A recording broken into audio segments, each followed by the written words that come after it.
Well, hey everybody, welcome back to the channel. Today we're taking a look at the newly released SD9 and SD10 from Rapido Trains. There's also the SD7. These are EMD locomotives, HO scale of course.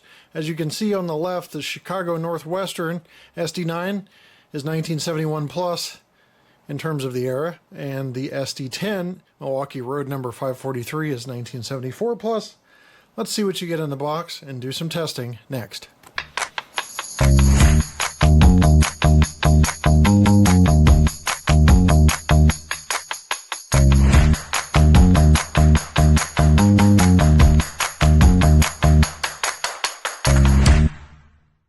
Many of the products you see in this video are available at trainworld.com. Since 1968, this family-owned business has been serving the needs of the modeling community with 2 New York brick-and-mortar store locations in Brooklyn and Long Island, plus their vast array of online items. Shop 24/7 at trainworld.com. So your box may come with a protective plastic sleeve you pull off. You lift up the edges here, and you have a manual inside, operating manual. They replicate the EMD operator's manual from the locomotive. Here's your quick look at functions, and some photographs, or just one photograph of SD locomotive, and a lot of other maintenance and such in this manual. You also get stickers, SD7, 9, and 10 sticker, a Rapido Trains sticker, and another SD7, 9, and 10 sticker. The locomotive itself pops out of foam surrounded blister packaging, just like you see me doing here. Little clamshell action, wrapped in soft plastic to keep that abrasive hard plastic from scratching anything up. And the locomotive comes out just like that. I will take all of the handrail protectors out, and we'll be back with more detail. Alright, here are the locomotives in all their glory. Now the SD9 and SD10 have some variations, and a lot of them are visible. Some of them are horsepower and prime mover slight variations. For example, the SD9 has a little more horsepower than the SD7, and the SD10 has a little more horsepower than the SD9. Since we have the 9 and 10 here, the SD10 has typically around 1800 horsepower on its prime mover. The SD9, by comparison, about 1750. Not much of a difference there, but as you can see just by looking, there's a lot of variation differences. Slightly longer nose here on the SD9. You've got a difference in beacon, difference in location of the horn and bell slightly. You have your Horst type air filter on the SD10. That is this upside down U-shaped ductwork you see in the middle. Winterization hatches on both. They're just in front of your radiator fan grills. There's also some variations on, if you're looking dead on the models there, you can see those differences mostly just in paint scheme. Milwaukee Road on the nose in this case, not so, but you also have ladder detail, not on the SD9 that you have on the SD10 there on the nose. The plows and MU and accessory hoses that are on the front are the same on each. You have your plow window, your grab irons, and the MUs and accessory hoses along with coupler cut levers on both. Different style of coupler cut lever on the 9 than the 10, as you can see there. You can also see the window formation, which is similar, if not exact. However, the SD10 has this bay window with 2 panels on the right side and 3 on the side here, so on the SD9. So those are some variations, just a few to mention. Obviously, the experts are going to really want to use that 1080p to their benefit and look at some other variations, but those are the ones I see. Another difference, as you can see, is the housing here for the filter is going to be different on that SD9 compared to the horse type on the SD10. And I don't say horse, it's H-O-R-S-T type. If your battery box door and compartment detail with very fine legible print, I don't know if the camera will let me zoom in that far, but it appears to be legible. And you've got your sanding lines and all that truck detail, along with some plumbing, air reservoirs, emergency shutoff for the fuel, etc. And it looks like I missed a little foam piece here. On the rear, you can see a lot of differences. Sorry, I just had to get the foam piece out of the SD10. It wasn't on the screen, but it was still there. You see the number boards, classification lights, all that is the same on both of these models. Again, a difference in coupler cut lever style. Slight variations other than that, but you can see the see-through radiator fan grille, which I'll tip and show you on the roof. You can see those radiator fans and your winterization hatch that protects those fans from snow and blowback. So we are having an issue on this model with the radiator fan piece needing to be glued back. It just took a little fall there, so I'll glue that back and then we'll continue.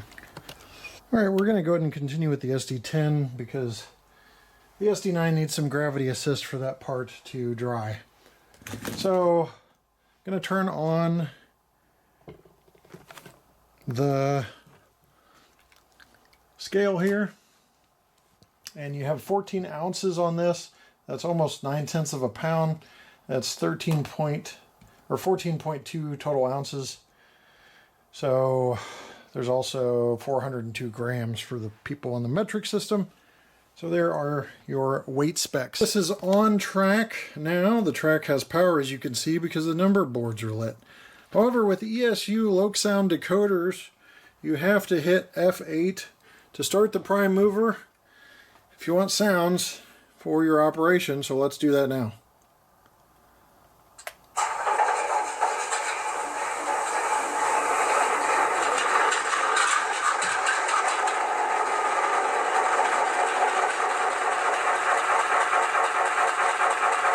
Just like always with ESU, sounds great.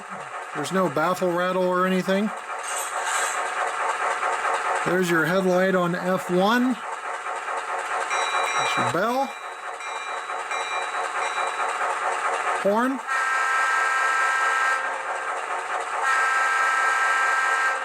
Three's coupler clink. A lot of you guys are familiar with the ESU sound set, and I'm kind of pressed for time, so we'll just skip through to 15, which is the strata light, which is really, really cool. The camera doesn't capture it like purely, but you can definitely see with the LED positions that it looks like a rotating beacon light, and it's not as blaring or glaring as you see in your video. It's more clear and has a more direct beam of light there, but I think it's one of the best beacon lights, best done I've seen on a model. You also have your number boards that are lit, as we mentioned. There's also directional marker lights on 16, and those marker lights on each corner of the nose. There's walkway lights. There's control stand and number board functions separate. So you have all these different features with lights. 11 is your directional white class lights, so you'll see those lit up now. So really, really neat. Let's go ahead and get in the dark so you can see the rest of the lighting, including inside the cab. Alright, we're in the dark. As you can see, the number board's a little better. The headlights. We'll do class lights again. And you see a lot of light in the cab. Let's show you what that entails. So you can see the walkway light a little more clear here, and the lit number boards on the rear. As we go towards the cab, you can see the lit control stand there in the cab. Another really cool feature. And here's the cab control stand lights with the lights on in the room. Now I picked this SD10 because they have one up in Metamora, Indiana, where I grew up as a kid. It's number 532. It has some variations. I'm going to have some custom work done to it, and we'll talk about that in the future. But I picked this SD10 because of that. You can do a really quick slow speed control with my AccuTrack 2 speedometer. That'll tell you what kind of speed we're dealing with. And you can see for yourself what slow speed control looks like. Alright, we're up and running at 1 speed step, and the locomotive's entering. As you can see, if you look to your left, pretty good slow speed control. There's not a whole lot of lurch. 1 out of 128 on my NCE power cab here. And it's just got to get to that second measuring point for the AccuTrack 2. But I wanted you to get a look at the slow speed control. See if it's up your alley or not.